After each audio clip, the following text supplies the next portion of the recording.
Friends, चलिए start करते हैं गुलाम वंश के बारे में। इससे पहले की वीडियो में मैंने मोहम्मद गोरी के बारे में बताया था। तो उसके प्रशासन के बाद दिल्ली सल्तनत का स्टार्ट होता है। तो दिल्ली सल्तनत में जो पहला टॉपिक आपका आता है वो गुलाम वंश का आता है, ठीक है।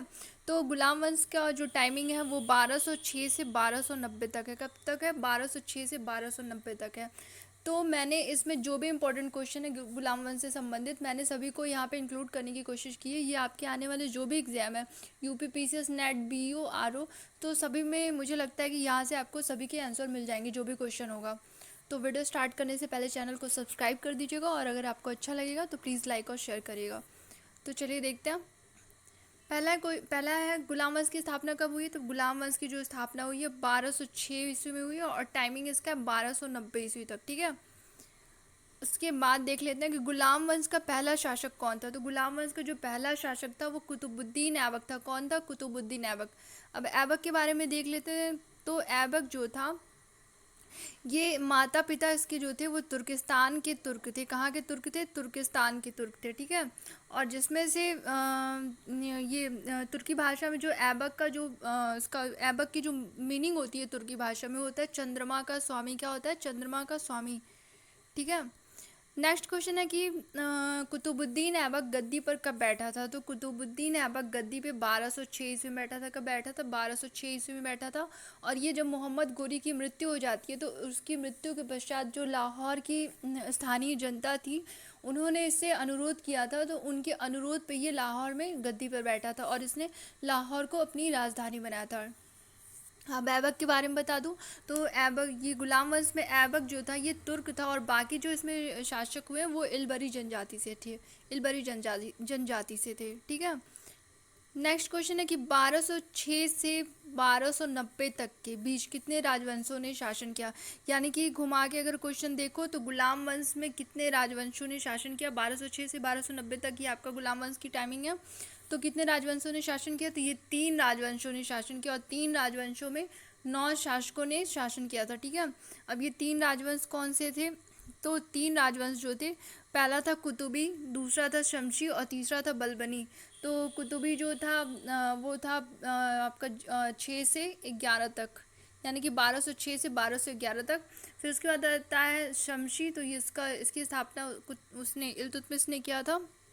ये आता है आपका 1211 से 1211 से 1211 से लेके 1266 ईस्वी तक, ठीक है। और नेक्स्ट आता है बलबनी। तो बलबनी कब तक है? बलबनी आपका है 1266 से लेके 1290 तक। और कुतुबुद्दीन का है 1206 से 10 तक है। 10 में इसकी मृत्यु हो जाती है। सॉरी, माफ़ करिएगा, यहाँ पे गलत हो गया था। तो 1206 से 90 तक के बीच कितने राजवंशों ने शासन किया। तो 3 राजवंशों ने शासन किया था।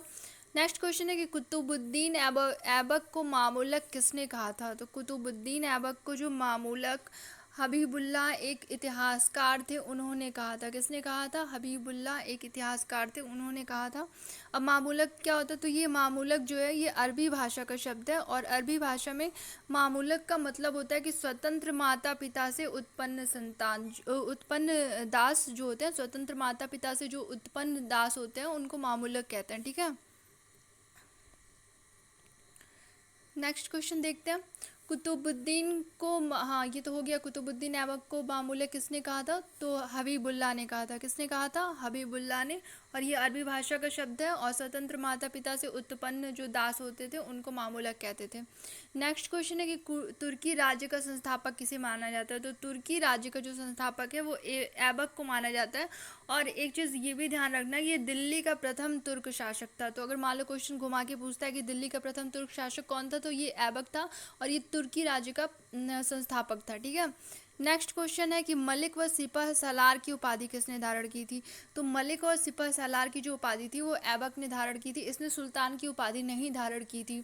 अब इसके बारे में ये भी कहा जाता है कि इसने अपने नाम का खुतबा पढ़ा था। मतलब इसने ना अपने नाम का खुतबा पढ़ा था और न ही सिक्के चलवाए थे। तो ना ही खुतबा पढ़ा था और न ही इसने सिक्के चलवाए थे। अब यहाँ पे जैसे बोलते हैं ना कि इसने सुल्तान की उपाधि धारण नहीं की थी। अब बात यहाँ पे सुल्तान की आ रही है।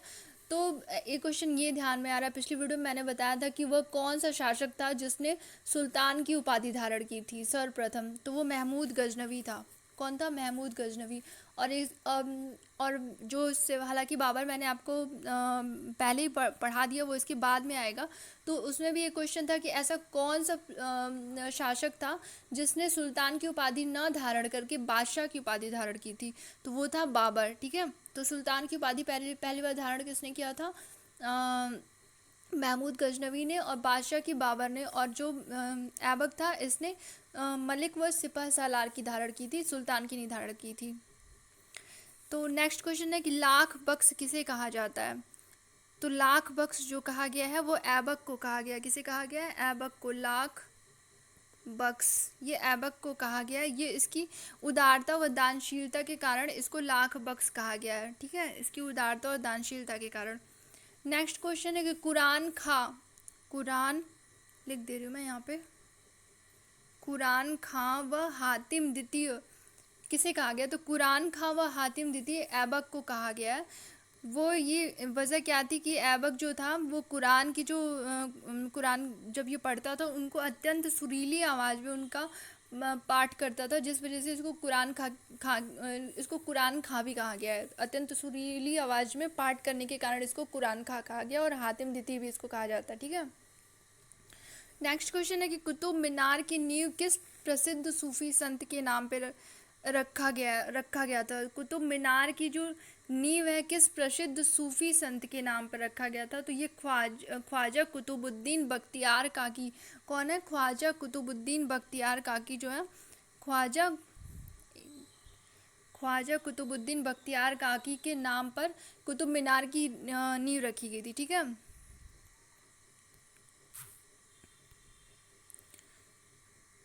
Just minute.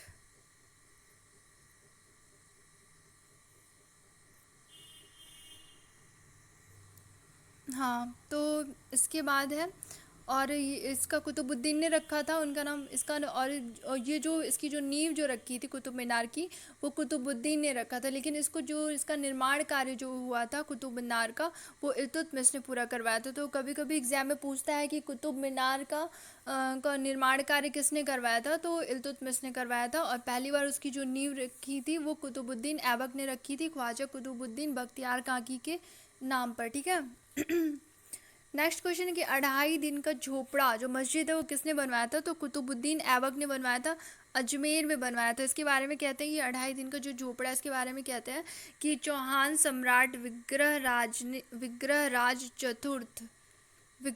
चतुर्थ द्वारा वहाँ पे एक संस्कृत विद्यालय बनाया गया था, जिसको तोड़कर कुतुबुद्दीन ऐबक ने 2.5 दिन का झोपड़ा बनवाया था। और कहते हैं कि इस इमारत पर संस्कृत के नाटक हरिकेली के कुछ अंश अंकित थे। तो अगर मान लो क्वेश्चन पूछता है कि हरिकेली कौन सी ऐसी इमारत पर हरिकेली के अंश अंकित थे, तो ये आपका 2.5 दिन का झोपड़ा जो कि कुतुबुद्दीन ऐबक के द्वारा बनवाया गया था। ठीक है,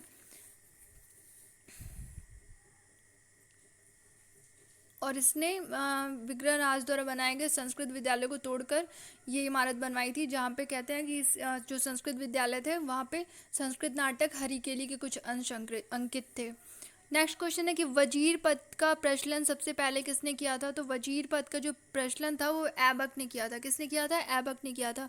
ऐबक के बारे में ये भी कहते हैं कि 1210 में लाहौर में चौगान खेलते समय घोड़े से गिरकर इसकी मृत्यु हो गई थी। तो अक्सर क्वेश्चन में पूछता है कि ऐसा कौन सा शासक था जिसका चौगान खेलते हुए घोड़े से गिर जाने से, ये चौगान या पोलो खेलते समय उसकी घोड़े से गिर जाने के कारण उसकी मृत्यु हो गई थी। तो ये कुतुबुद्दीन ऐबक है, 1210 में इसकी मृत्यु हो गई थी लाहौर में। इसको लाहौर में दफनाया गया। ठीक है,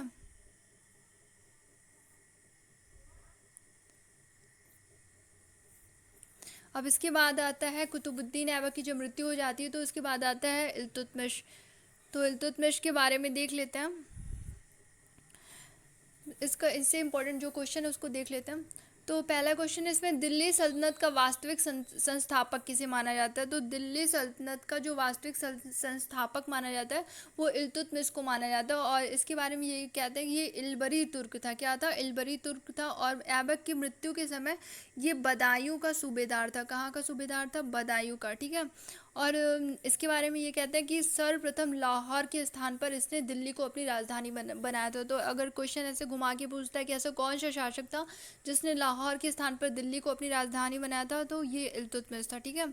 और इसके बारे में ये भी कहते हैं इल्तुतमिश के बारे में कि ये दास्ता मुक्त प्राप्त करने वाला पहला शासक था। मतलब जो गुलाम वंश था, तो उसमें कुतुबुद्दीन ऐबक है, उसको दास्ता से मुक्ति नहीं मिली थी। इसको इल्तुतमिश को इसको दास्ता से मुक्ति मिली थी। ठीक है। इसे इसको गुलामों का गुलाम कहते हैं। और इसने शमशी वंश की स्थापना की थी। किस वंश की स्थापना की थी? शमशी वंश। ठीक है। और इसमें इसके बारे में ये भी कहते हैं कि दिल्ली सल्तनत में सर्वप्रथम सुल्तान की उपाधि धारण करने वाला शासक कौन था? तो ये इल्तुतमिश था। यहाँ पे ध्यान देना, दिल्ली सल्तनत में दिया है। और वैसे ही सर्वप्रथम सुल्तान की उपाधि किसने धारण किया था? तो महमूद गजनवी ने। और दिल्ली सल्तनत में सुल्तान की उपाधि जो धारण किया है वो आपका इल्तुतमिश है। कुतुबुद्दीन ऐबक ने सुल्तान की उपाधि नहीं धारण की थी। ठीक है। नेक्स्ट क्वेश्चन है कि तुर्कान ए चहलगानी का गठन किसने किया था? तो तुर्कान ए चहलगानी का जो गठन किया था वो इल्तुतमिश ने किया था। ये इसके 40 वफादार गुलामों का समूह था। कितने वफादार गुलामों का? 40। ठीक है। नेक्स्ट क्वेश्चन है कि तराई का तृतीय युद्ध कब हुआ था? तो तराई का जो तृतीय युद्ध हुआ था वो 1215 ईस्वी में हुआ था। ये इल्तुतमिश और ताजुद्दीन यलदौज के मध्य हुआ था। इल्तुतमिश और ताजुद्दीन यलदौज के मध्य हुआ था।